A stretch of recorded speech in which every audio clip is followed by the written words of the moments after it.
Bonsoir chers auditeurs, nous allons avoir ce soir une émission, je pense, tout à fait passionnante puisque nous allons aborder un des grands problèmes de la vie, tout simplement.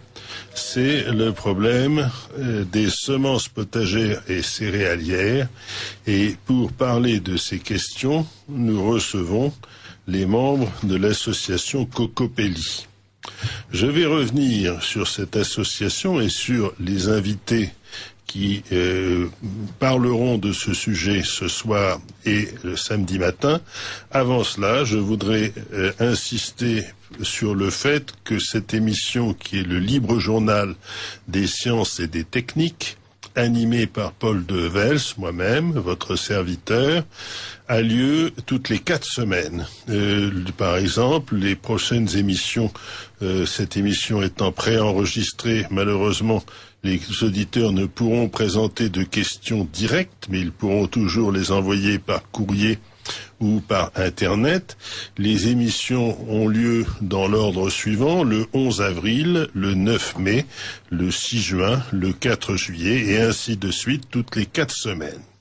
Il faut également savoir que cette émission qui a lieu le vendredi de 18h à 21h est retransmise dans la nuit le samedi matin de 2h à 5h et ensuite dans la matinée de 7h30 à 10h30. Cette émission dure 3 heures.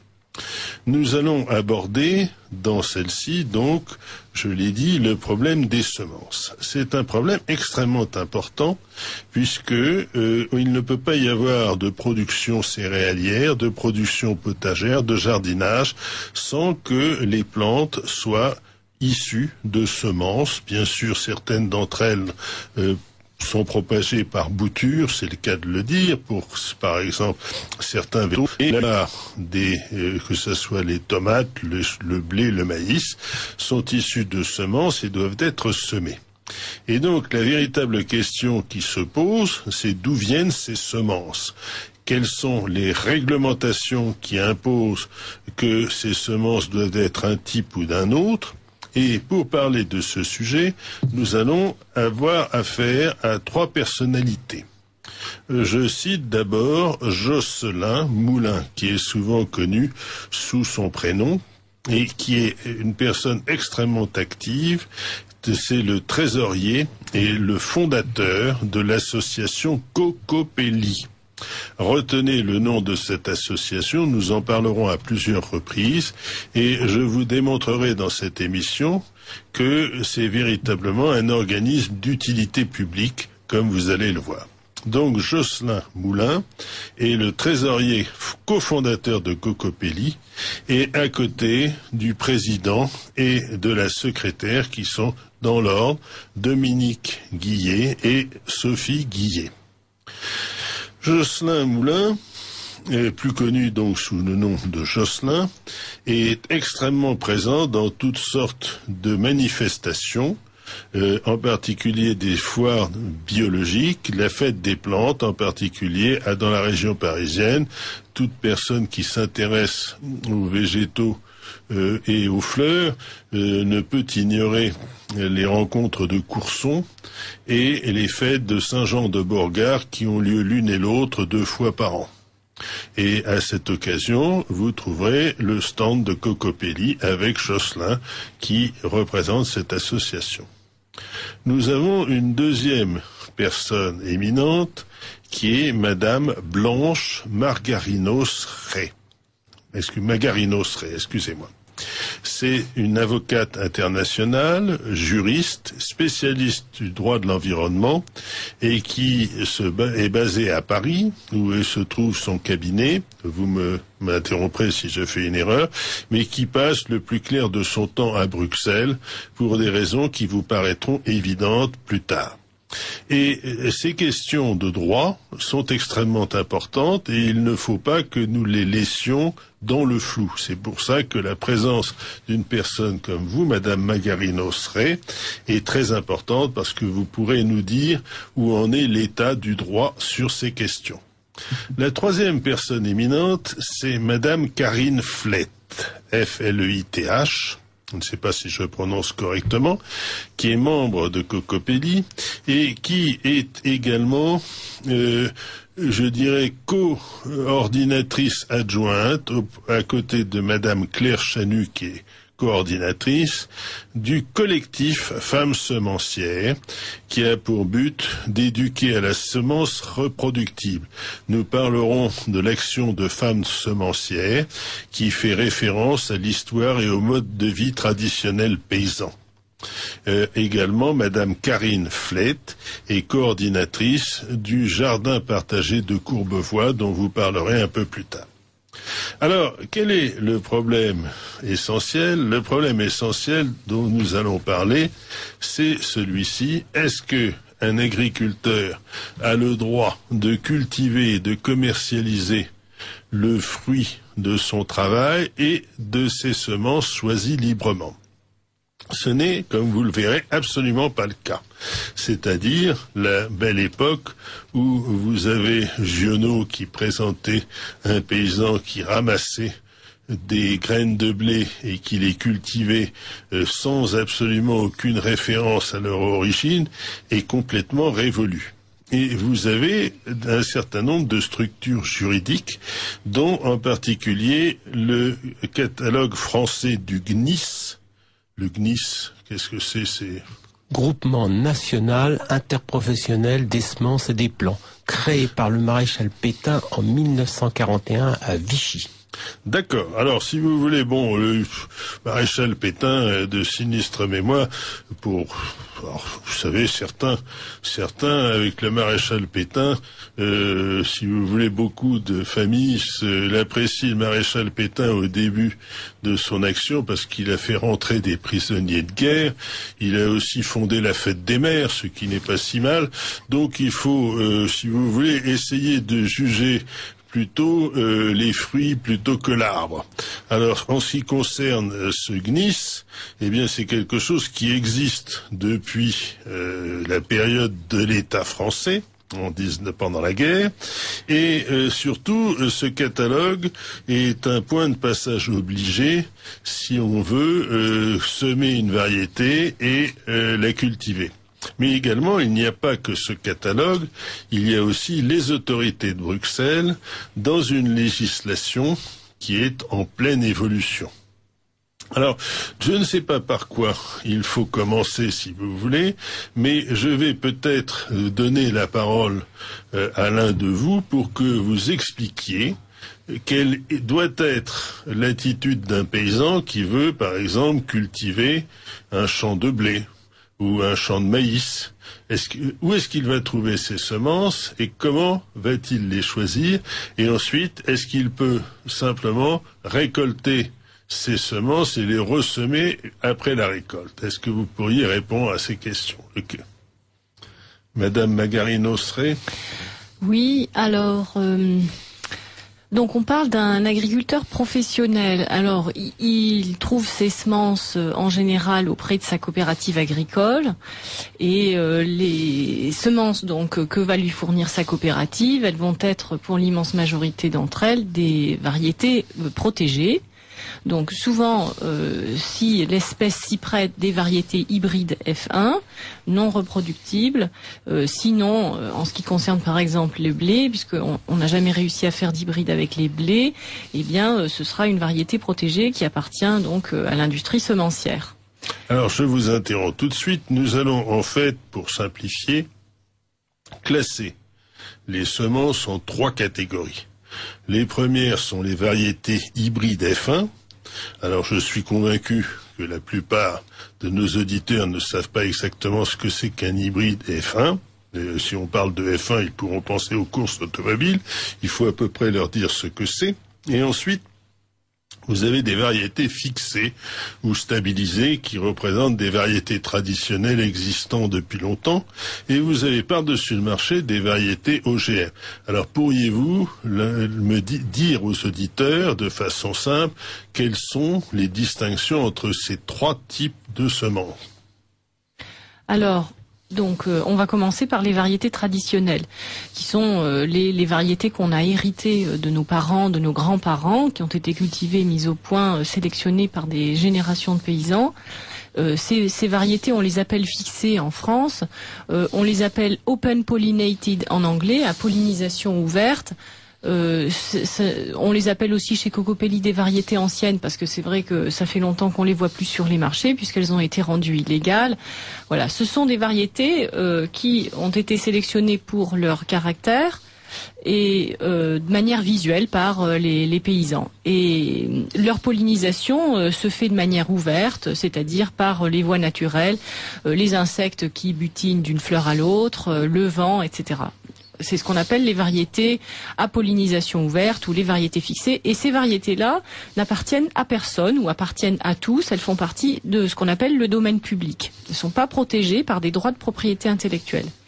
Ensuite, on a les variétés hybrides, ou les hybrides F1, on appelle ça aussi, donc qui sont des variétés qui ont été mises au point donc par des ingénieurs agronomes ou des chercheurs et qui sont le produit donc d'un long travail de sélection assez particulier dans lequel on va choisir deux lignées, une lignée maternelle et puis une lignée paternelle, et on va travailler sur ces lignées, on va sélectionner ces lignées sur certains caractères voulu, espéré, et puis on va les auto-féconder sur plusieurs générations. Donc la lignée maternelle va être auto-fécondée sur plusieurs générations, la lignée paternelle de même, de manière à ce que finalement elles isolent leur patrimoine génétique, le réduisent assez considérablement et en bout de course aient des patrimoines génétiques très différents. Et alors, ce qu'il faut juste vous interrompre pour dire, lorsque vous parlez de mâle et femelle, le mâle c'est le pollen en quelque sorte, et le femelle c'est le pistil si on veut simplifier, c'est-à-dire dans toute plante il y a la fécondation du pistil qui est traditionnellement femelle, bien que ça ne soit pas, si vous voulez, le terme mâle et femelle, c'est plutôt utilisé pour des animaux, mais peu importe. Et le terme du pollen alors un grain de pollen arrive sur le pistil et ensuite provoque une fécondation qui ensuite crée des graines. S'il n'y a pas cette fécondation, il ne peut pas y avoir de graines, il ne peut pas y avoir de récolte. Et donc, vous avez, dans les hybrides F1, vous avez ces deux types qui sont sélectionnés séparément, en quelque sorte. Non, je dirais qu'en fait, on intervient sur la fécondation. Donc, on va avoir un plan sur lequel vous allez avoir des mâles et des femelles, mais l'agronome intervient sur la fécondation, va auto-féconder les fleurs, et de cette manière-là, va maîtriser en fait la descendance, les caractères de la descendance. Et il va le faire sur plusieurs générations, ce qui fait que pour la plupart des espèces, vous avez en bout de course des individus dégénérescents par consanguinité. On intervient sur la fécondation de manière assez dirigiste. Et on fait la même chose sur la lignée paternelle. Et donc, après 6, 7, 8 générations, on va croiser ces individus, ces deux lignées. Et le produit de ce croisement est un hybride F1. F1, ça veut dire, en fait, il est issu en première génération d'un croisement. Et donc cet individu ayant retrouvé une certaine variabilité génétique, et puis il faut dire aussi qu'il existe une grande distance génétique entre ces deux lignées, et ben il va lui être vigoureux, il va retrouver ce qu'on appelle une vigueur hybride, et il va être productif. Par contre, si vous me permettez cette brève interruption, les hybrides F1 sont en général stériles. Alors, donc j'y viens. Donc cet individu issu de ce premier croisement, lui, il est productif. Mais si vous récoltez les semences de ce premier individu pour le semer les grains en seconde génération, eh bien la seconde génération, en fait, elle va retrouver les caractéristiques des lignées parentales, et cette seconde génération sera dégénérescente, donc très peu productive en fait, et très hétérogène.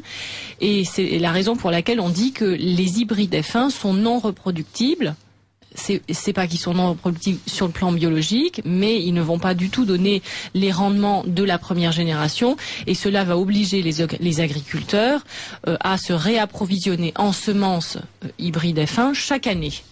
Alors, voilà. Il faut bien voir aussi que on ne doit pas rentrer dans les termes techniques des lois de Mendel où on mélange, par exemple, des individus différents, mais c'est vraiment lié, le problème de ces hybrides, c'est vraiment lié à ces lois de Mendel, c'est-à-dire qu'on fabrique des individus, des plantes, dans la première génération. Et ce qui se passe à la deuxième génération est complètement différent de ce qu'on a obtenu à la première. Ce qui veut dire que l'agriculteur qui cultive des hybrides F1 est obligé d'acheter ces hybrides à un semencier pour arriver à faire sa production.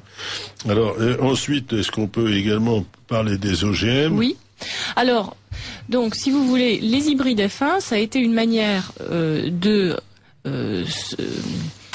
s'aménager un marché captif auprès des agriculteurs par la voie biologique. Et puis après, pour les espèces pour lesquelles on n'a pas réussi à faire des hybrides F1, eh bien, ce marché captif a été recréé grâce à un régime juridique d'appropriation des variétés, qui s'appelle, en fait, pour les variétés végétales, il est spécifique, il s'appelle le certificat d'obtention végétale, et il est un peu distinct du régime des brevets.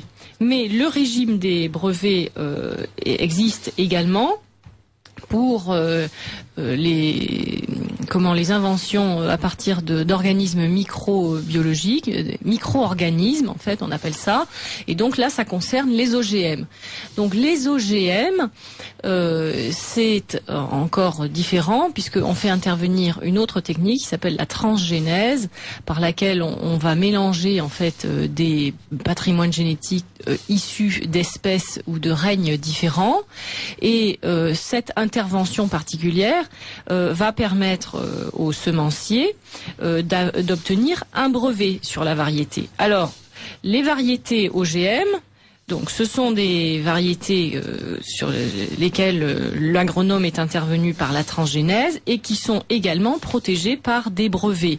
Mais ce qu'il faut savoir, c'est que en général, les semenciers partent avec une base d'hybride F1 et puis ils vont rajouter à ça un événement génétique, donc on appelle ça un événement génétique en transgénèse, et vous allez avoir des OGM sur des hybrides F1. Donc une variété qui est à la fois hybride et à la fois transgénique. Et donc qui va être protégée, qui peut être protégée par un brevet, qui peut également être protégée par un certificat d'obtention végétale. Donnons un exemple. Alors, l'exemple du catalogue français du CNIS. Je répète que c'est cet organisme qui fait en quelque sorte le catalogue des plantes cultivables du point de vue agricole. C'est à peu près cela. Oublions ce que signifie le CNIS. Eh bien, je vois dans ce catalogue du CNIS 2011 357 variétés de tomates. On peut dire c'est remarquable, une quantité mais ces variétés de tomates ne comprennent que 5 variétés fixées, c'est-à-dire 5 variétés traditionnelles. Alors bien entendu, je vois Jocelyn qui lève les yeux au ciel parce que toutes les variétés anciennes de tomates ne sont exclues de ce catalogue, mais 357 variétés de tomates, donc 5 variétés fixées et 352 hybrides F1. Ce qui veut dire que sur ces 357 variétés de tomates qui sont cultivables industriellement, enfin chez les paysans, eh bien vous n'avez que 5 variétés qui peuvent être cultivées librement sans nécessiter le paiement de droits à des semenciers ou des sociétés. Alors, pour citer quelles sont ces sociétés, vous avez l'Imagrin qui détient 185 variétés, Gauthier qui en détient 38, Syngenta qui en détient 37, Rick Svan qui en détient 37, Monsanto qui en détient 33. Et en fin de compte, 5 groupes semenciers contrôlent 93,5% des variétés de tomates du catalogue français. Et 3 de ces groupes, 3 sur 5, sont étrangers. Alors, bien entendu, c'est là où le problème se pose parce que, en pratique, les paysans qui peuvent cultiver ces variétés de tomates, par exemple, pour citer l'exemple des tomates, on pourrait avoir les aubergines, les poivrons, les melons, les concombres, eh bien, n'ont pas beaucoup de choix. Ils sont ce choix soit d'acheter des hybrides F1 ou éventuellement des hybrides, je ne sais pas si ça existe pour les tomates, génétiquement modifiées. Et à chaque fois, ils devront payer des droits à ces sociétés et ne pourront les cultiver eux-mêmes. Alors, il y a également un autre problème qui se pose, c'est-à-dire en admettant que le paysan tombe, par exemple, sur un organisme génétiquement modifié qui ne soit pas stérile. Alors, il faut savoir que beaucoup d'OGM, des plantes OGM, sont stérilisées artificiellement. C'est-à-dire qu'il y a, par exemple, on a parlé du fameux gène Terminator. Vous pourriez commenter sur ce point, peut-être. Le gène Terminator, c'était un gène qui avait été introduit par une société, je ne me souviens plus laquelle, mais pour simplement faire en sorte que toutes les semences soit stérile à la deuxième génération. Ce qui veut dire qu'en fait, il y a l'obligation réelle de les acheter aux semenciers. Oui, mais ce gène, en fait, il n'a jamais été autorisé. Donc, il n'est pas dans les semences qui sont commercialisées. Oui, mais néanmoins, c'est quand même quelque chose qui fait froid dans le dos. Je ne sais pas. Oui, c'est clair. C'est vrai. Mais ce qu'il faut dire, c'est que cette manière, en fait, de créer un marché captif, d'obliger les agriculteurs à racheter les semences chaque année, ça n'est qu'un moyen parmi tant d'autres. Les semenciers en ont trouvé d'autres. Les semenciers ont trouvé la voie des hybrides F1 depuis les années 60 à peu près, et ça a très bien marché. Et puis ensuite, pour les espèces, on connaît tout à l'heure, pour lesquelles ils n'ont pas réussi à créer des hybrides F1, eh bien, ils ont mis en place des régimes juridiques qui leur permettent de réclamer des royalties pour le cas où les agriculteurs feraient de la semence de ferme. Donc le gène Terminator, c'était un outil de plus qui leur permettait certainement en fait dans les espèces pour lesquelles ils n'ont pas réussi à faire des hybrides F1 comme pour le blé par exemple, hein, la plupart des céréales en fait, d'empêcher par la voie biologique aux paysans de faire de la semence de ferme. Alors, donc, pour résumer, vous avez dans toutes ces cultures, aussi bien potagères qu'agricoles, au sens de la grande agriculture, comme le blé en particulier, une obligation pour le paysan de ne commercialiser que des disons des céréales par exemple qui soient inscrits sur le catalogue. Ils ne peuvent pas sortir du catalogue. Est-ce qu'un paysan a le droit de semer son blé par exemple et ensuite de le commercialiser si ce blé n'est pas présent au catalogue du CNIS? Alors, c'est le problème principal là qu'on aborde maintenant, c'est l'obligation d'inscrire les variétés de céréales ou les variétés potagères au catalogue officiel. Donc, le problème est rapidement devenu, avec cette obligation, des critères d'inscription sur ce fameux catalogue. Ces critères d'inscription ayant été adaptés, évidemment, à l'agriculture industrielle et à ses nécessités d'homogénéité en particulier pour permettre des récoltes mécanisées, de très grandes surfaces en monoculture, etc. Donc, c'est par ce biais-là, si vous voulez, que les semences de variétés traditionnelles, celles dont on a parlé tout à l'heure, les variétés fixées, eh bien, ont été rendues illégales. Voilà. Alors, la question... Allez-y, je vous en prie. Oui, donc la question que vous posez en ce qui concerne les agriculteurs, est-ce que un agriculteur aurait le droit de mettre sur le marché un blé, une variété de blé qui ne serait pas inscrite au catalogue?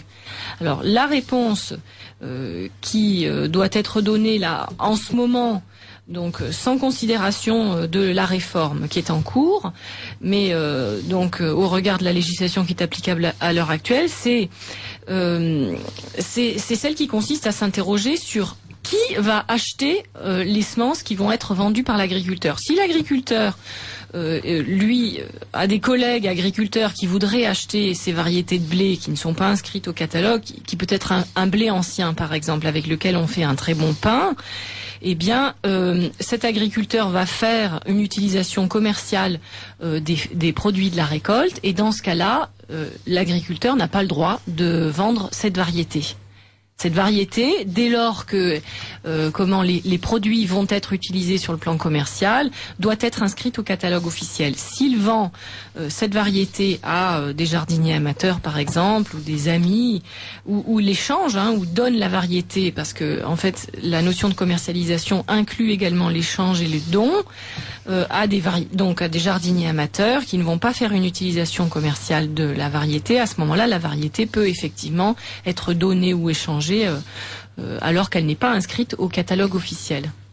Je rappelle à nos auditeurs qu'ils écoutent en ce moment le libre journal des sciences et des techniques, dirigé par Paul de Vels, votre serviteur, et nous recevons dans ce libre journal les représentants de l'association Cocopelli, qui sont Jocelyn Moulin, trésorier et cofondateur de Cocopelli, Blanche Magarinos-Rey, avocate internationale, juriste, spécialiste du droit de l'environnement, et Karine Flett, membre de Cocopelli et coordinatrice adjointe du collectif Femmes Semencières et également du jardin potager de Courbevoie. Jardin partagé de Courbevoie. Alors, je résume en quelque sorte ce que vous avez dit en disant, voilà, un paysan ne peut vendre le fruit de sa récolte que si celle-ci vient de variétés qui sont inscrites dans le catalogue du CNIS.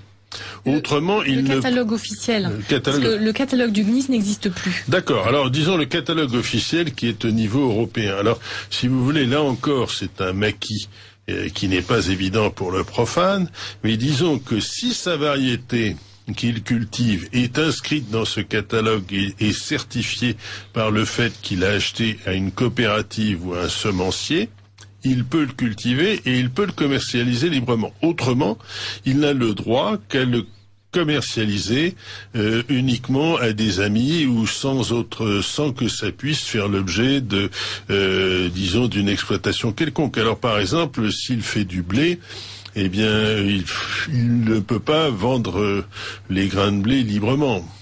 Non.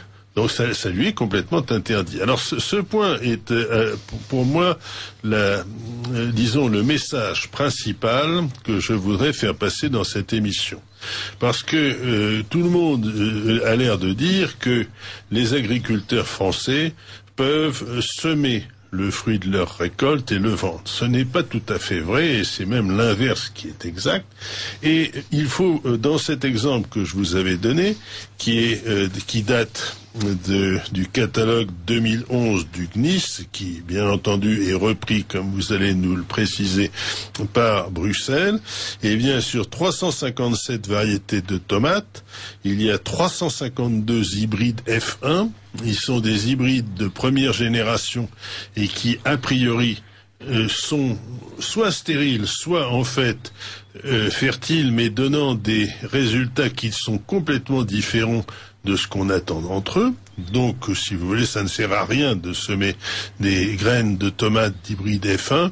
Regardez, si vous voulez, à les jardiniers amateurs, si vous avez une belle tomate que vous achetez sur le marché, si cette tomate est un hybride F1, et si vous prenez les graines de tomates et si vous les ressemez, vous obtiendrez des résultats complètement nuls. Donc, et 5 variétés fixées qui sont des variétés anciennes. Et alors, je m'adresse cette fois-ci à Jocelyn. Nous allons revenir, Madame Magarinos-Rey, sur ces questions juridiques très importantes. Et sur Jocelyn, l'association Cocopelli, combien va-t-elle diffuser de graines de tomates, par exemple? Oh, les graines de tomates, je pense qu'on est rendu à plus de 750 en gamme boutique et aussi une quantité très importante en gamme collection, puisqu'on a deux gammes qu'on gère simultanément. Cette gamme boutique donc est accessible pour les gens soit par internet, soit sur nos salons, nos foires bio, donc aux adhérents ou aux non-adhérents avec un prix défiant toute concurrence, et aussi une gamme collection qui elle est accessible gratuitement pour les adhérents actifs ou bienfaiteurs ou solidaires. Et c'est une gamme très très importante qui reprend à la fois la famille des poacées dont on parle depuis tout à l'heure, blé, seigle, orge et d'autres céréales, mais aussi des tomates, des cucurbitacées, des navets, tout ce que vous voulez. Ce point est très important parce qu'il faut quand même concevoir que normalement le paysan, c'est plutôt le maraîcher. Oui, parce qu'on parle beaucoup depuis tout à l'heure, depuis le début de l'émission, de paysans, d'agriculteurs. Cocopelli, c'est vrai, est plus lié, si vous voulez, avec les jardiniers, à la fois amateurs et au niveau familial, les jardins partagés. Mais c'est vrai, le problème est identique au niveau de la législation. Mais si vous voulez, parlons de cultivateurs. Si vous voulez, le paysan, le terme paysan est obsolète. Oh non, c'est les gens de pays, c'est très important. Très bien. On n'est pas des exploitants agricoles. L'exploitant agricole exploite la terre. Un paysan, c'est quelqu'un du pays. Très bien. Alors, je vais utiliser le mot ce qu'on dit souvent, il n'est pas HS, il n'est pas hors sol. Très bien. Je vais utiliser le mot paysan qui est plein de noblesse et extrêmement respectable. Donc, le paysan, le maraîcher, qui veut cultiver des tomates sous serre ou d'une autre en plein air, peu importe, et qui ensuite va les commercialiser, n'a le choix que à 5 variétés fixé, traditionnel. Mais il vient chez Cocopelli, il va en trouver 750. Oui, mais attendez, il a le choix dans 5 variétés fixées et 352 hybrides F1, ou alors il s'adresse à Cocopelli où il trouve 700 variétés anciennes en tout genre, ayant toutes leurs qualités et répertoriées. Alors c'est là où il y a un problème absolu, que est-ce qu'il a le droit ensuite de prendre les graines chez Cocopelli et de les vendre? Je reviens à Madame Magarinos. On a beaucoup d'amis, avant de donner la parole à Blanche, qui sont à la fois des maraîchers professionnels et qui prennent les semences de Cocopelli et qui les vendent sur le marché. Sans parler de tous les grands cuisiniers 3 étoiles Michelin qui utilisent les tomates de Cocopelli pour mettre sur leur assiette et tout et tout. Donc souvent qu'à un moment, ils sont hors. Mais ils sont hors la loi. On est outlaw, comme on dit. Ils sont hors la loi. Alors, en fait, ce qu'il faut dire, c'est que la législation, elle s'applique à celui qui vend les semences. C'est-à-dire celui qui prend la décision, la responsabilité de mettre les variétés sur le marché. Mais celui qui les achète, lui, ne tombe pas sous le coup de la législation. Donc l'acheteur, le jardinier, le restaurateur, le maraîcher, au moment où il achète des variétés qui ne sont pas inscrites au catalogue officiel, rien ne peut lui être reproché. Par contre, si le maraîcher récupère les graines et à nouveau les met sur le marché, les commercialise, alors lui, par contre, il doit à nouveau respecter la législation et inscrire en principe ces variétés au catalogue officiel. Alors ça, c'est quand même ahurissant. C'est-à-dire, vous dites, vous avez 700 variétés de tomates anciennes, hein, c'est de cet ordre. Tout à fait. Eh bien, 700 variétés de tomates anciennes. Donc, vous allez avoir un maraîcher qui va s'approvisionner en graines de tomates anciennes chez Cocopelli parce qu'il ne les trouve pas dans le catalogue du CNIS. Il les sème et ça devient des tomates superbes, comme on en voit des tomates noires. La noire de Crimée, voilà, la Green Zebra, la cœur de bœuf. La noire de Crimée, qui est une variété de tomates connue des épicuriens parce qu'elle a un goût très particulier. Eh bien, il va cultiver cette tomate. Il va avoir des noires de Crimée. Est-ce qu'il peut ensuite les vendre sur un marché? Alors, la noire de Crimée, c'est particulier parce qu'en fait, elle est inscrite. Oui, alors dans ce cas, prenons une variété qui ne l'est pas. Ouais, il y a une autre noire, la charbonneuse, ou banana legs en jaune, ou il y en a d'autres, des vertes, des oranges. La cœur de bœuf orange ne doit pas être inscrite non plus. La tomate blanche. La tomate blanche, la Green Zebra. Toutes les variétés qui ne sont pas inscrites ne peuvent pas être commercialisées. Donc, c'est bien cela. C'est-à-dire qu'on n'a pas le droit de les commercialiser. Et si vous trouvez de la tomate blanche ou de la cœur de bœuf blanche, comme ça m'est arrivé dans des marchés du Sud-Ouest, eh bien, en les achetant ou en les commercialisant, suivant qu'on soit d'un côté ou de l'autre de l'étal, eh bien, on commet un délit. Vous êtes des receleurs. Voilà. Et donc, ce point est absolument hallucinant, parce que ça veut dire que, en fait, on a le choix soit de se réduire à un univers complètement limité, étriqué et sans grande ampleur, ou alors de vivre hors la loi. Mais vous allez nous préciser ceci, parce que les nuances de la loi sont impénétrables pour quelqu'un qui n'est pas un expert. Madame Magarino serait... Oui, si vous voulez, la législation, le législateur a décidé dans les années, entre les années 50 et les années 60, de rendre obligatoire cette procédure d'autorisation préalable de mise sur le marché des variétés végétales, comme c'est le cas en ce qui concerne les pesticides, les médicaments, les OGM aussi plus récemment. Donc c'est une procédure très lourde dans laquelle vous devez faire la démonstration que votre variété, eh bien, elle est distincte, homogène et stable. Ce sont les 3 critères d'inscription au catalogue, donc les 3 critères d'autorisation pour pouvoir mettre ces variétés sur le marché. Alors, qu'est-ce qui s'est passé? Les variétés traditionnelles, donc toutes ces variétés qui sont conservées par l'association Cocopelli, celles que vous avez trouvées dans le sud-ouest de la France, etc., qui sont des variétés qui ont toujours existé sur les étals de France et de Navarre pendant des siècles, eh bien, leur défaut majeur, c'est qu'elles n'étaient pas homogènes. N'était pas homogène, et donc le législateur dans les années 60 a décidé qu'il fallait transformer l'agriculture, la rendre plus moderne, la faire ressembler à l'agriculture industrielle américaine, et il a décidé pour ce faire donc d'investir beaucoup d'argent dans le remembrement agricole, la mécanisation des structures agricoles, etc. Et il a décidé aussi que les paysans devaient abandonner leurs variétés traditionnelles locales, jugées obsolètes et peu productives, et ces variétés-là devaient être remplacées par des variétés modernes plus productives, surtout plus homogènes, donc adaptées à une agriculture qui devenait plus industrielle.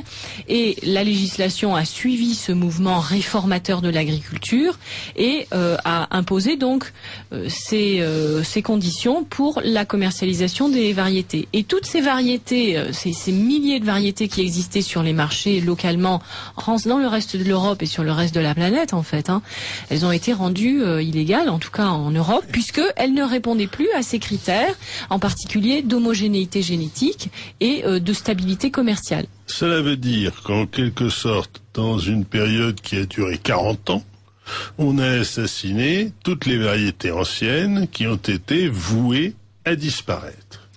Et elles auraient disparu s'il n'y avait pas eu un certain nombre de personnes déterminées, courageuses, qui ont voulu empêcher ce crime. Ce crime, d'ailleurs, c'est un crime non seulement contre le bon goût, contre la tradition, mais c'est aussi un crime contre la biodiversité. Parce que, en quelque sorte, le fait d'avoir uniquement des hybrides F1, et je répète mes chiffres, je prends l'exemple des tomates, 357 de variétés de tomates autorisées, donc 5 variétés traditionnelles, 5, pas une de plus, et 352 hybrides F1. Et 352 hybrides F1 à comparer aux 700 variétés de tomates traditionnelles qui sont reproductibles. Alors, si vous voulez, c'est là où Cocopelli intervient. Alors, je vais peut-être donner la parole à Jocelyn Moulin, qui est un des cofondateurs de Cocopelli, à côté de Dominique et de Sophie Guillet. Eh bien, vous étiez, Jocelyn Moulin, le fils de parents qui étaient grainetiers semenciers. Et vous étiez dans la semence depuis l'enfance. Et alors, pourriez-vous dire à nos auditeurs quelle est, en quelque sorte, l'origine de Cocopelli? C'est une réaction contre cette tentative d'uniformisation. C'est un peu plus que ça. Dominique, qui il y a de nombreuses années, a créé un laboratoire d'élixirs floraux, d'Eva. Et à un moment, il s'est dit, les compléments alimentaires, c'est une très bonne chose pour les gens, mais il faut revenir à la base. Point de part, que tu manges bio ou pas bio, ce soir, demain, après-demain, c'est la semence. Et c'est pour ça qu'il y a plus de 20 ans maintenant, il a donc créé différentes associations au départ, le Jardin botanique de la Motte et tout, et après une SARL terre de semences que nous avons dû arrêter donc en 99 suite à la pression administrative très très forte de la répression des fraudes. Alors justement, oui. Justement, Jocelyn, il est important de dire que cette création de Cocopelli et des associations dont le but essentiel est de préserver les semences anciennes ne s'est pas faite facilement. Ça s'est fait dans la douleur. Tout à fait. Blanche pourra nous confirmer, je ne sais plus avec combien d'années on est de procès maintenant. Et depuis combien d'années tu t'occupes du dossier de Cocopelli? Ça fait de nombreuses années. Et je pense que... Oui, 2004 pour ta part, et puis déjà je crois qu'on avait eu des procès au préalable, puisque Dominique à un moment on avait créé une SARL, Terre de Semences. Donc on a dû arrêter cette SARL, et c'est Cocopelli, lorsque Dominique a créé Cocopelli en mai 99, qui a repris le flambeau en fait de la SARL Terre de Semences pour partir dans le tissu associatif. Donc, voilà. Rappelez que Cocopelli a été fondé en 99. En mai 99. Voilà, donc on en est à notre 15e année, maintenant 15 ans aujourd'hui, et ça fait plus de 20 ans qu'on est sur la possibilité d'offrir des semences biologiques et reproductibles. Le deuxième terme est très important, reproductibles, que les gens ne soient pas dépendants de quoi que ce soit et qu'ils puissent utiliser leurs semences régulièrement. On n'est pas dans les hybrides et fins. Je rappelle à nos auditeurs qu'ils écoutent en ce moment le libre journal des sciences et des techniques animé par votre serviteur Paul de Vels, et nous recevons les représentants de Cocopelli qui sont Monsieur Jocelyn Moulin, Madame Karine Flette et Blanche Magarinos-Rey, qui est pour nous la garantie du droit, puisque vous êtes avocate internationale, juriste et spécialiste du droit de l'environnement.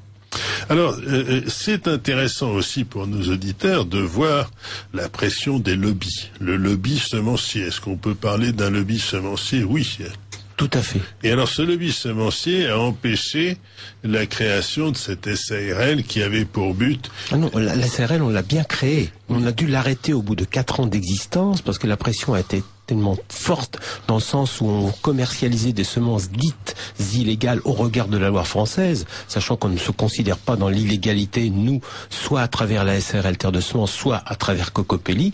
Mais la SARL a donc été arrêtée. Et mai 99, on reprend le flambeau de la SARL en créant l'association Cocopelli, qui est une association loi 1901, donc association sans but lucratif. Donc, en fait, essentiellement, si aujourd'hui quelqu'un désirait créer une SARL, une société, ayant pour but de commercialiser les semences anciennes, il se verrait assommé par les procès parce que cette chose est illégale. Il faut d'abord passer par leur inscription au catalogue. Alors, Madame Magarinos-Rey, je voudrais que vous décriviez peut-être brièvement quelles sont les procédures et le coût d'inscription d'une semence au catalogue. C'est-à-dire, prenons l'exemple. Eh bien, je prends l'exemple de par exemple, d'une tomate blanche qui n'est pas inscrite au catalogue officiel, et j'ai ses graines. Je suis, par exemple, un membre de Cocopelli, je cultive ces tomates blanches, elles ne sont pas inscrites et je voudrais les inscrire au catalogue. Ça coûte combien? Qu'est-ce qu'il faut faire pour ça? Ça serait pas possible en fait pour un jardinier amateur d'inscrire des variétés au catalogue officiel. La procédure est beaucoup trop compliquée, trop longue et trop coûteuse en fait. Pour inscrire des potagères, c'est pareil en fait pour les grandes cultures, les céréales aussi. Vous avez des tests en fait à réaliser. Donc les tests de DHS dont on parlait tout à l'heure, distinction, homogénéité, stabilité, ça prend au moins 2 ans auprès de l'administration. Et puis pour les grandes cultures, donc le maïs, le blé par exemple, vous avez en plus de ces tests DHS, vous avez aussi d'autres tests supplémentaires qui s'appellent de valeur agronomique et technologique, qui sont aussi des tests qui durent très longtemps, en moyenne 2 ans encore, et qui coûtent aussi très cher. Donc j'ai plus les barèmes en tête, mais... Je me rappelle, excuse-moi Blanche de couper, mais je me rappelle du temps des SARL Terre de Semences, donc les premières injonctions administratives sont tombées, c'était 1500 francs à l'époque par variété. Donc c'est représenté, alors je sais pas, aujourd'hui ça doit être 250 ou 300 ou 500 euros. Quant aux céréalières, c'est encore beaucoup plus fort. Mais là, il faut distinguer les listes parce que sur la liste normale, il faut payer un droit d'entrée. Donc pour les tomates, je sais pas exactement combien c'est, mais ça doit être de l'ordre de 600 à 700 euros. Et puis après, il y a des droits de maintien au catalogue, donc des droits qui sont à payer chaque année. Et puis après, il y a des droits à payer pour les tests. Qui sont faits par l'administration et qui donc durent 2 ans à peu près. Et puis ensuite, pour les grandes cultures, par exemple pour le blé ou le riz, de mémoire, ça peut aller jusqu'à 8 000 euros par variété. Oui, mais juste les droits d'entrée, et après il y a des droits de maintien au catalogue. De maintien, et donc ceci exclut totalement toute petite structure. Ça ne peut, c'est une loi qui a été taillée sur mesure pour les grands semenciers. Voilà. Alors après, vous avez une liste qui a été créée en 1997 pour les variétés destinées aux jardiniers amateurs, qui n'existait qu'en France, en fait, donc de manière assez irrégulière par rapport au droit européen. Et cette liste admettait l'inscription de variétés anciennes. Donc il y a quelques variétés anciennes qui ont été inscrites sur cette liste et des droits d'entrée minorés étaient appliqués pour ces variétés. Mais c'était quand même de l'ordre de 296 euros par variété, ce qui reste complètement rédhibitoire pour une association comme Cocopelli qui maintient des milliers de variétés. Oui, je comprends, parce que ça vous ruinerait de faire l'opération d'inscrire toutes les... Si je peux me permettre, à Cocopelli, le sous-titre que Dominique a bien mis et bien placé, c'est pour la libération de la semence et de l'humus, et nous on s'oppose à tous les catalogues, on veut tout dans le vivant et dans les champs. J'ai bien compris. Et c'est justement ce droit qui est bafoué par le catalogue du CNIS et surtout Bruxelles, parce qu'il faut que vous nous parliez de ces questions, Madame Magarino-Stray, puisque en fait, essentiellement, la législation qui, comme vous l'avez rappelé, Jocelyn, a comme origine des décrets ou des lois de l'époque du maréchal Pétain, c'est-à-dire de 42, je pense, eh bien, au départ, elle a duré jusqu'aux années 60. Ensuite, il y a eu des évolutions relativement lentes, mais constantes vers le même sujet. Et pour finir, eh bien, on arrive maintenant à une période où les choses évoluent beaucoup, à cause essentiellement de la structure de l'administration de l'Europe, c'est-à-dire de Bruxelles. Alors, où est-ce que Bruxelles intervient dans ce processus législatif et réglementaire ? Alors, ce carcan législatif, enfin, ou plutôt réglementaire à l'origine en France, il a été copié par l'Europe dans les années 60 sous la forme de directives européennes, de sorte que le carcan législatif français, le carcan réglementaire français, s'est diffusé dans tous les pays européens. Et là, on a eu, à partir de la fin des années 60, mes premières directives sur la commercialisation des variétés. Et ce carcan très interventionniste, très autoritaire s'applique donc dans tous les pays d'Europe depuis les années 60 et il est en cours de réforme à l'heure actuelle. Alors c'est un danger considérable. Et je voudrais en fait faire une parenthèse sur ce que vous dites. C'est-à-dire que il se passe beaucoup de choses à Bruxelles et on n'en entend jamais parler. Ce point est très important puisque le Parlement européen légifère. On dit même que pas loin de 90 ou 95% des lois françaises sont en fait décidées à Bruxelles et le Parlement français ne fait que adapter ces lois au corpus législatif français sans les modifier parce qu'il n'en a même pas le droit. Et donc ces décisions qui sont prises à Bruxelles, si vous voulez, trouvez-moi un seul support médiatique qui en parle. On n'en voit jamais parler, c'est-à-dire vous prenez la grande presse, vous prenez Le Figaro, Le Monde, Libération, Les Échos, enfin vous voyez, prenez tout ça, c'est très rare que l'on parle réellement de délibérations qui ont lieu sur ces questions. Et il faut vraiment le chercher et très souvent vous allez avoir dans ce cas-là quelques lignes dans un coin du journal qui dit que la commission va prendre une décision, par exemple le 25 mars ou le 15 avril sur telle ou telle chose et ensuite après on n'en entend pas parler.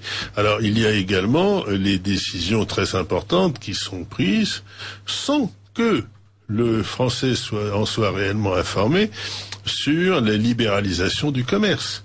Alors tout ceci, eh bien, ça se fait à Bruxelles, ça se fait aussi parfois en dehors du Parlement européen, puisque c'est l'affaire de la Commission qui décide et qui a un mandat de négociation, par exemple, pour la libéralisation du commerce avec les autres pays. Et, si vous voulez, on est absolument impuissant, semble-t-il. Madame Magarino-Srey. Oui et non, parce que si vous voulez, les gouvernements des différents États membres sont représentés au sein du Conseil de l'Union européenne.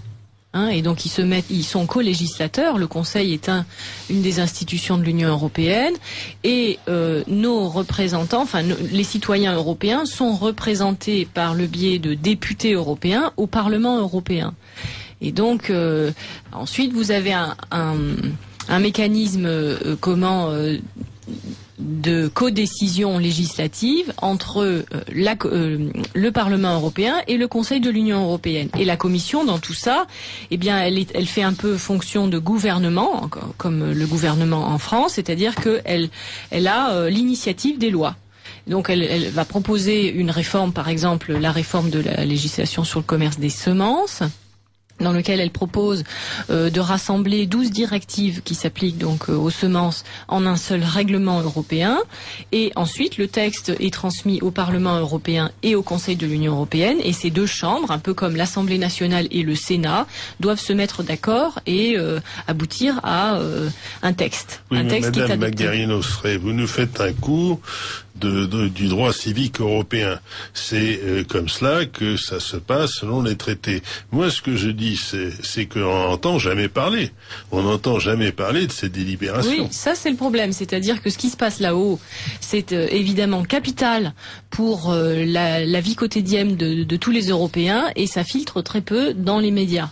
Et c'est effectivement l'essentiel de l'activité législative a lieu à Bruxelles, et ce qui se passe dans nos pays ici-bas, ma foi, c'est très peu de choses. C'est, comme vous le disiez, essentiellement de la transposition du droit européen dans notre droit français. Je dirais que la seule façon d'avoir un peu d'information, c'est de passer un temps fou sur Internet en allant se brancher sur le site de la Commission européenne et au milieu d'un énorme maquis de documents, d'aller à la pêche pour voir ce qui a été décidé.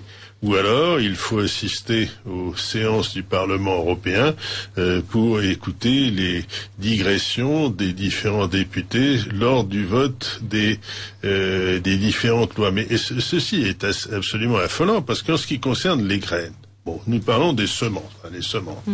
C'est le sujet de notre émission aujourd'hui. Eh bien, vous avez donc une évolution qui est en cours. Alors, je vous pose deux questions.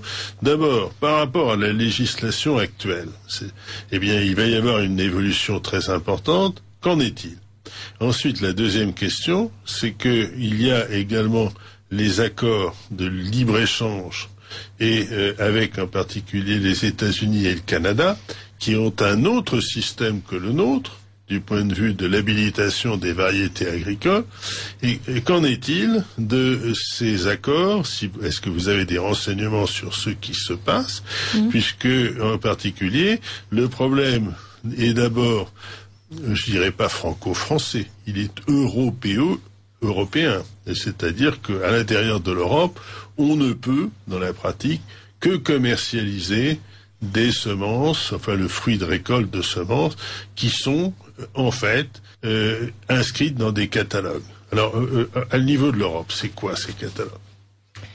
Le catalogue commun, le catalogue européen, c'est la somme des catalogues nationaux. Donc la procédure d'inscription des variétés, elle est encore nationale à l'heure actuelle. Donc les semenciers inscrivent leurs semences, leurs variétés auprès des autorités officielles nationales. Les autorités officielles nationales compilent les variétés qui ont été autorisées.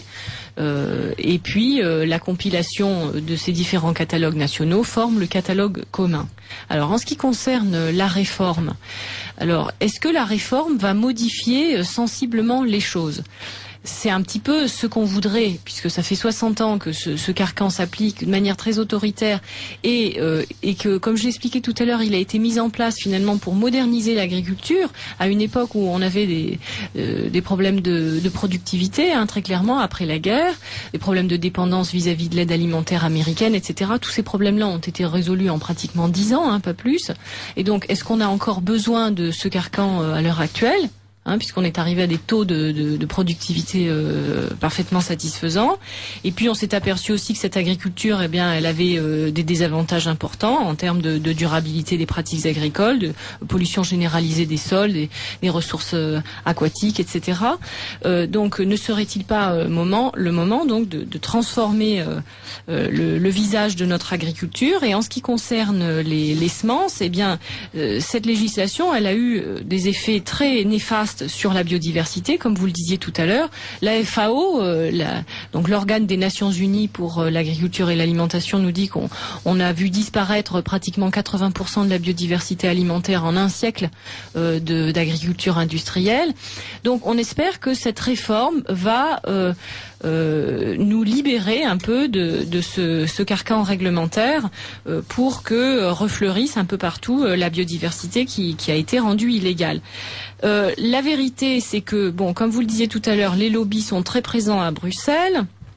Notre ministère de l'Agriculture français a envoyé à la Commission européenne rien de moins que l'ancienne directrice des relations internationales du CNIS, donc qui est la représentation, la fédération des semenciers professionnels en France, pour co-rédiger le texte avec les fonctionnaires de la direction générale Sanco, hein, on appelle ça, Santé et Protection des Consommateurs.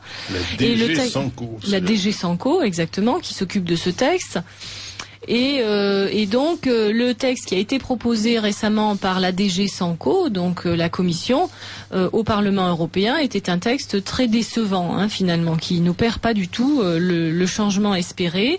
Donc on a vu, malgré tout, la DG Agriculture et la DG Environnement insister pour que le texte soit plus vert, soit plus favorable à la biodiversité. Et 2 dérogations ont été introduites dans la proposition de texte, 2 dérogations très timides. Une qui concernait le matériel pour marché de niche, hein, ça s'appelait comme ça, mais qui était réservé seulement aux micro-entreprises.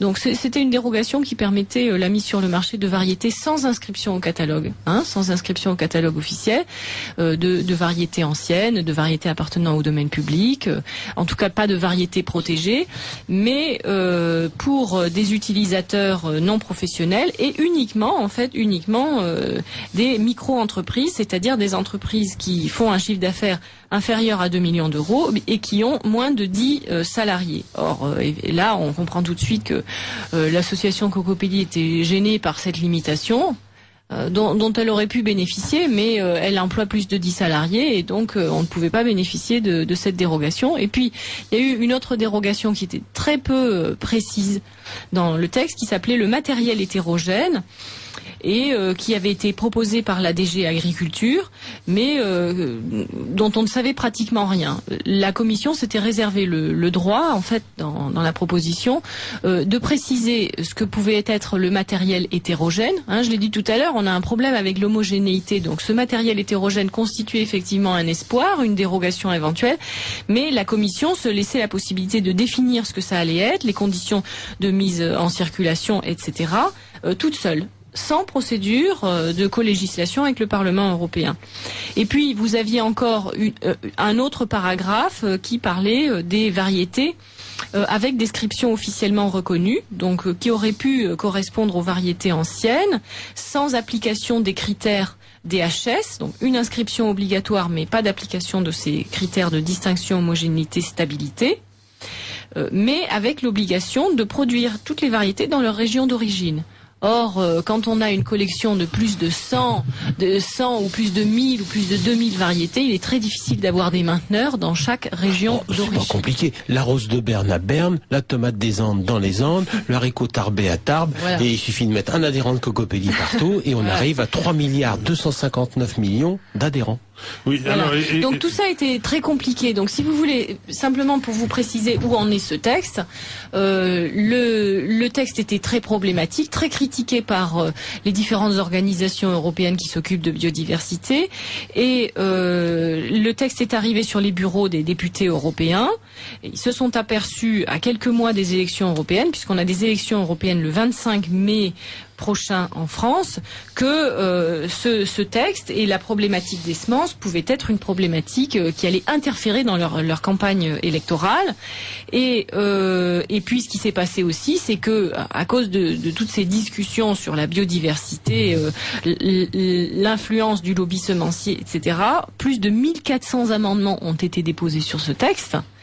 Et donc les députés, ils se sont trouvés un peu pris de court et ils viennent de rejeter, là ça s'est passé il y a 15 jours à peine, ils viennent de rejeter le texte pour la première fois. Hein. C'est une prérogative que lui donne le traité de Lisbonne pour la première fois par une résolution législative. Le Parlement européen rejette une proposition de la Commission européenne dans son ensemble, lui demande de retirer son texte et de resoumettre une nouvelle proposition après les élections européennes. Dimanche 15 juin, à Paris, fête de la courtoisie. À l'espace Champéret, dimanche 15 juin, de 11h à 19h, venez à la rencontre de toute l'équipe de Radio Courtoisie, de ses patrons d'émission et de ses collaborateurs, qui vous invitent à partager ce moment d'intelligence et d'amitié. Vous retrouverez les écrivains qui se sont exprimés à Radio Courtoisie. Ils vous dédicaceront leurs œuvres. Venez compléter votre bibliothèque. Venez acheter d'irremplaçables cadeaux, offrez des livres dédicacés. Demandez dès maintenant vos billets d'entrée. Envoyez-nous un chèque avec une enveloppe timbrée et libellée à votre adresse. Retenez, dimanche 15 juin, fête de la courtoisie, espace Champéret, 1 place de la Porte de Champéret, Paris 17e, accès par la rue Jean Estrécher, métro Porte de Champéret. Entrée 5 €. Gratuit sur présentation de la carte d'auditeur et pour les personnes de moins de 27 ans. Écrivez à Radio Courtoisie, 61 boulevard Murat, 75 016 Paris.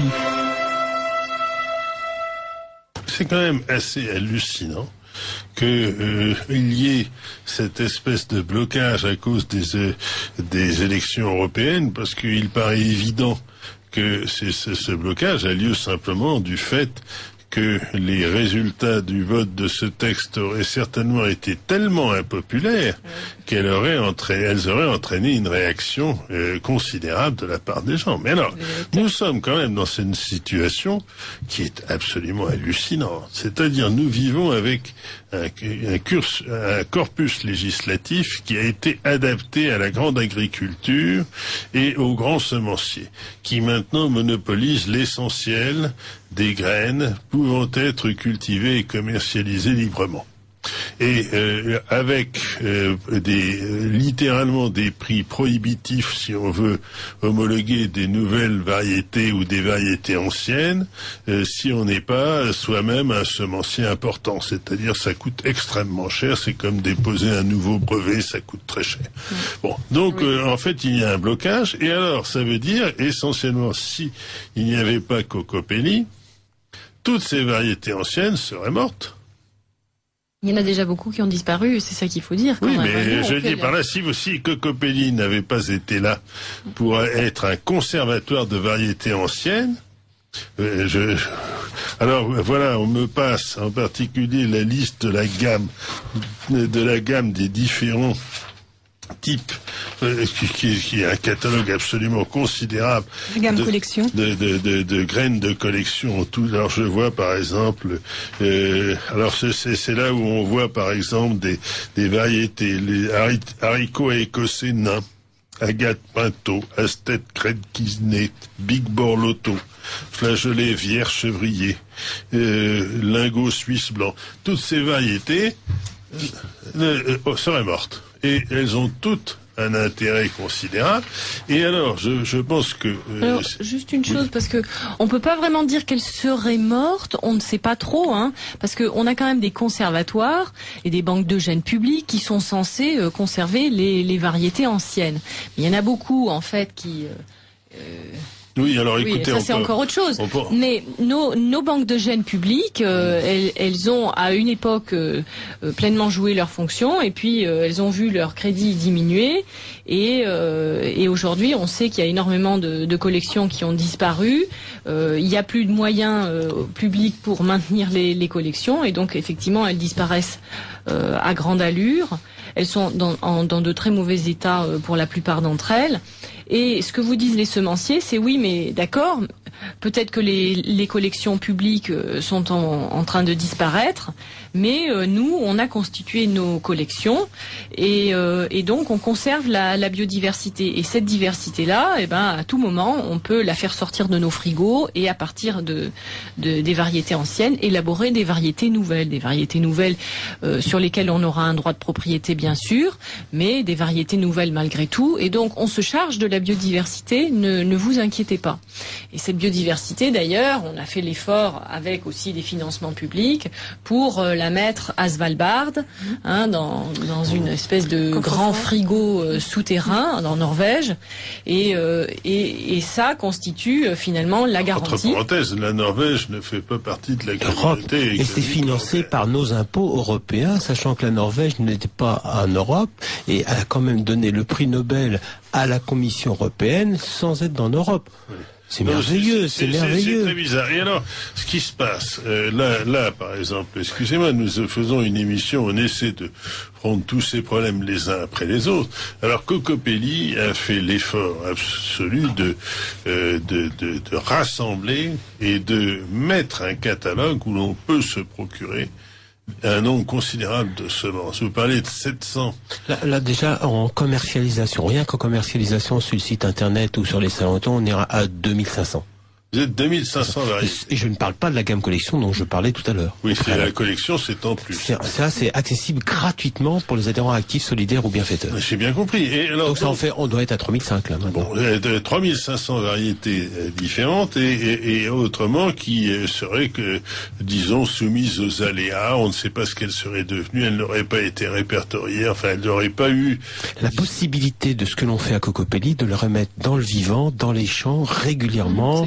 Tous les ans ou tous les 2 ans, auprès de producteurs professionnels ou auprès de parrains et de marraines qui prennent en charge une variété, qui maintiennent cette variété et qui vont jusqu'au stade de la semence, qui gardent des semences pour eux, et quand ils en ont en trop, hop, ils donnent à Cocopelli et on distribue des milliers de sachets de semences que l'on donne gratuitement dans tout l'hémisphère, sud, nord, est, ouest, à travers la campagne Semences sans frontières. Alors, ce point est important. Jocelyn, je m'adresse à vous, et puis ensuite nous ferons le tour de nos invités. Je voudrais savoir si Cocopelli a effectivement des équivalents aux États-Unis, au Canada, en Angleterre et dans le reste de l'Europe. J'oserais presque dire, Dominique me contredira peut-être, mais on est les seuls au monde. Avec une collection planétaire. Avec une collection quantitativement. Parce que c'est quand même hallucinant. Parce que vous avez d'ailleurs, ce n'est pas le sujet de notre émission, mais vous avez quand même aussi le même problème de biodiversité dans les espèces animales. C'est-à-dire, par exemple, les vaches, les différentes variétés de bovins, de moutons.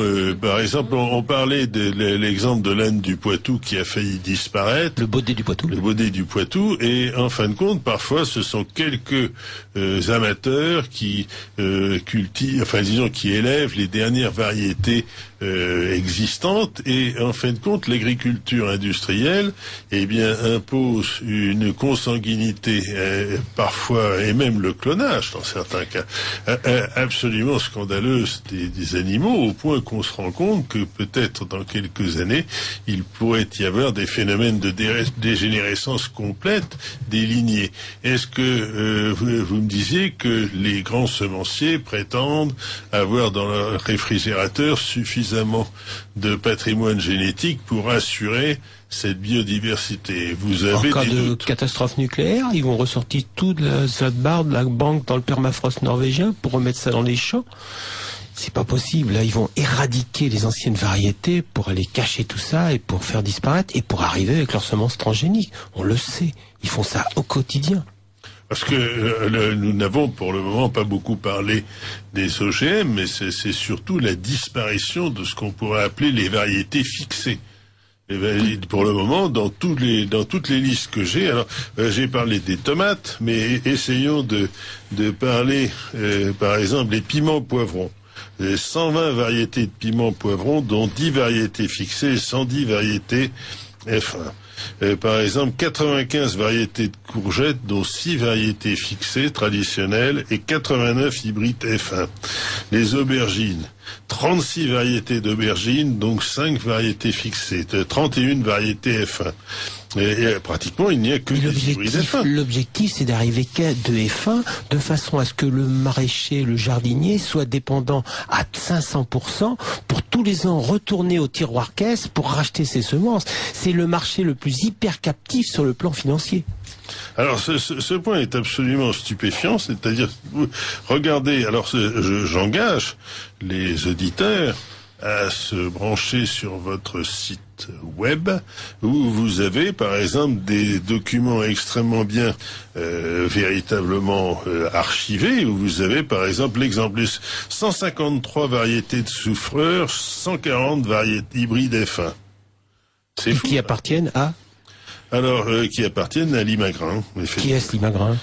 Limagrin détient 99 variétés. Alors ça, vous allez nous le dire, qui est Limagrin? Maître. C'est une multinationale française qui est un peu le Monsanto de la France, quoi. Hein, voilà. Propriétaire de Tézier, Claude, Villemorin et Oxadis, les 4 de la semence en chimie qu'on retrouve chez Carouf, chez Paclair et chez Gamme Rouge, c'est Limagrin. Enfin, Limagrin est propriétaire de dizaines et de dizaines d'entreprises semencières de par le monde. Et opère à partir d'une holding en France. Et c'est un très gros semencier français, voilà, qui détient la plupart des variétés qui sont inscrites au catalogue en France à l'heure actuelle. Alors là, vous citez également, je cite votre documentation, sur 15 espèces potagères les plus importantes. Limagrin, c'est un géant. Il détient 3e mondial. 61% des variétés F1 et 5 sociétés multinationales contrôlent 90% des variétés F1. Ce qui veut dire, en quelque sorte, qu'on a une situation véritablement de monopole. C'est-à-dire un tout petit nombre de sociétés se sont installées en juges et parties, définissent les lois, les règlements et veulent imposer la disparition de tout ce qui ne vient pas d'elles-mêmes. C'est quand même stupéfiant. Et les Français, bien sûr, ne sont pas au courant de ça. Personne n'est au courant. Alors, si vous dites que pratiquement aller dans un marché en France, qu'est-ce que vous verrez? Hybride F1 partout. Et en plus, hybride F1 en bio. En bio, oui, puisqu'il faut savoir, oui, il y a plus de 95% du bio qui est en hybride F1. Donc en fait, quand les gens achètent un fruit ou un légume et qui vous disent moi je vais pouvoir replanter, prendre la graine replantée parce que c'est du bio, c'est faux, c'est faux. Alors, jusqu'ici, nous avons fait, mais nous n'avons pas fini, un dialogue entre l'animateur de cette émission. Je rappelle à nos auditeurs qu'ils écoutent le Libre Journal des sciences et des techniques, et aujourd'hui c'est consacré aux semences, et en particulier grâce à l'association, j'allais vous donner un mot, Cocopelli, qui joue un rôle unique en son genre, puisqu'elle assure la conservation et la mise à la disposition de ceux qui le souhaitent d'un nombre considérable de semences. 3500, vous avez dit, c'est un ordre de grandeur.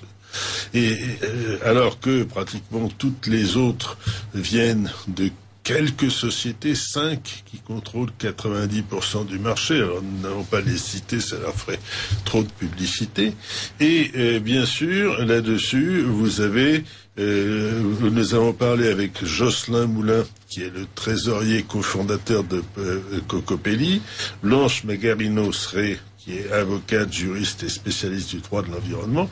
Je vais un petit peu vous donner la parole, Madame Karine Flay, qui est membre de Cocopelli, et surtout vous êtes, disons, coordinatrice adjointe aux côtés de Claire Chanu du collectif Femmes Semencières. Pourriez-vous nous parler de pourquoi est-ce que ces femmes semencières et non pas hommes semenciers?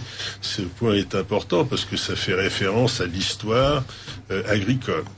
Oui, alors ça fait référence à l'histoire agricole, tout simplement parce que en fait, avant, quand on pouvait parler de culture de cases, c'était la femme qui au champ récoltait la semence pour qu'elle soit ressemée l'année suivante. D'où le nom de femme semencière. Femme semencière, c'est un mouvement en fait qui est né il y a 3 ans sur une demande de Pierre Rabhi, l'agriculteur philosophe en Ardèche que vous devez sûrement connaître. Et voilà, il a lancé plus précisément il y a 1 an un appel aux femmes, mais aussi aux hommes, pour pouvoir en fait se réapproprier en fait la vie et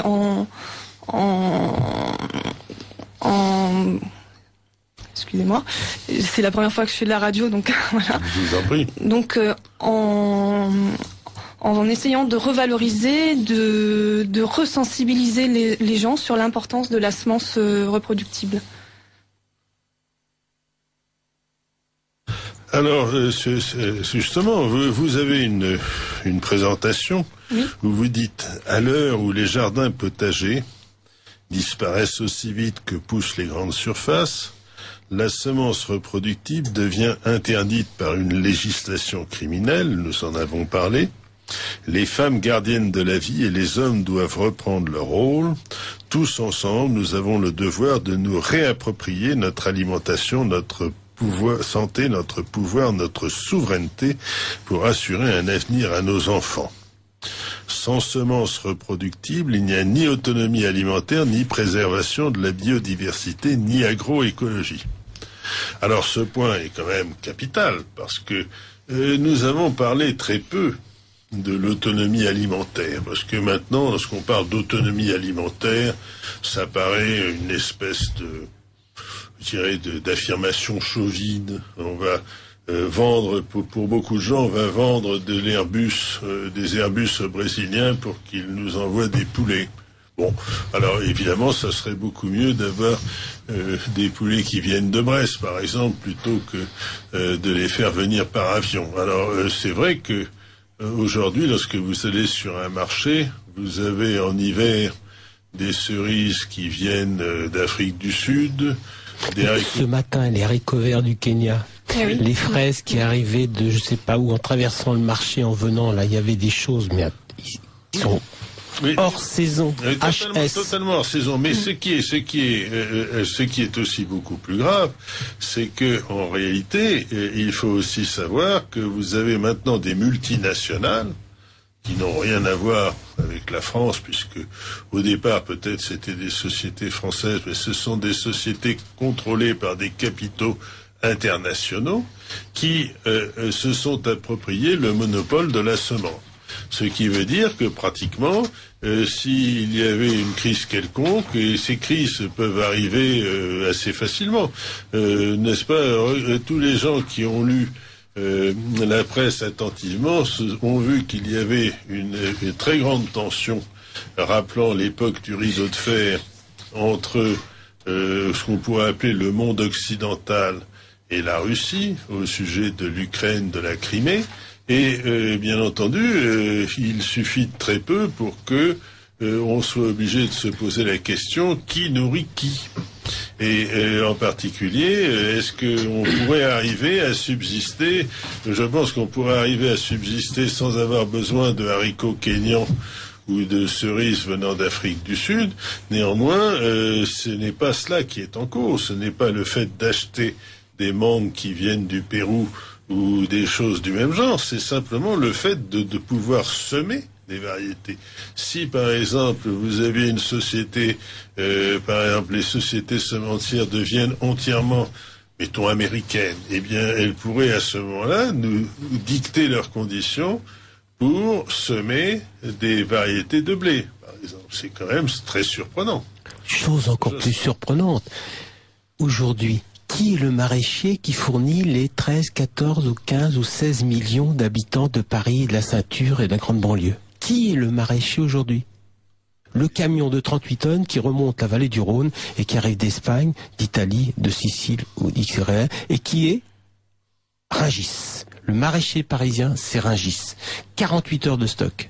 Le jour où ça s'arrête, il n'y a plus de légumes. Question rouge. Donc on en revient à l'autonomie alimentaire. L'autonomie alimentaire sur la région parisienne, elle est de 2 jours. En fait. 48 heures, flux tendu, voilà. Rungis, grève, tout s'arrête. Voilà. Top, terminé. J'ai bien compris, mais ce n'est pas tant le système d'approvisionnement qui m'inquiète. Ce qui m'inquiète, c'est simplement le système d'approvisionnement en semences. Le système d'approvisionnement en semences, parce que si on donne à des groupes internationaux le monopole de ce système d'approvisionnement, ce qui est le cas actuellement, parce que, bien entendu, les gens vont dire, c'est très simple, Limagrain, par exemple. Limagrain, c'est franco-français, c'est un nom coopérative agricole, années 60, en Auvergne, et tout, tatati, oui, et puis maintenant c'est devenu 40 sociétés. C'est devenu un groupe international. Qui possède Limagrain? Alors ça serait intéressant d'aller voir le capital. On laisse aux auditeurs de fouiller un peu. On a déjà fouillé pas mal sur des articles que vous retrouvez sur le site de Cocopelli, dont un que Dominique a fait très dernièrement, qui s'appelle La Bio-Piratée. Mais ce que je veux dire par là, ce sont des questions qui sont subsidiaires, mais qui ont quand même leur importance. Parce que moi, ce que je dis, c'est que ces sociétés, elles font leur travail, très bien. Elles fournissent des semences qu'on peut acheter ou ne pas acheter, très bien. Mais le fait est qu'elles ont le monopole. Et c'est ce monopole qui est extrêmement inquiétant, parce que ce monopole, qui dit monopole, dit dépendance.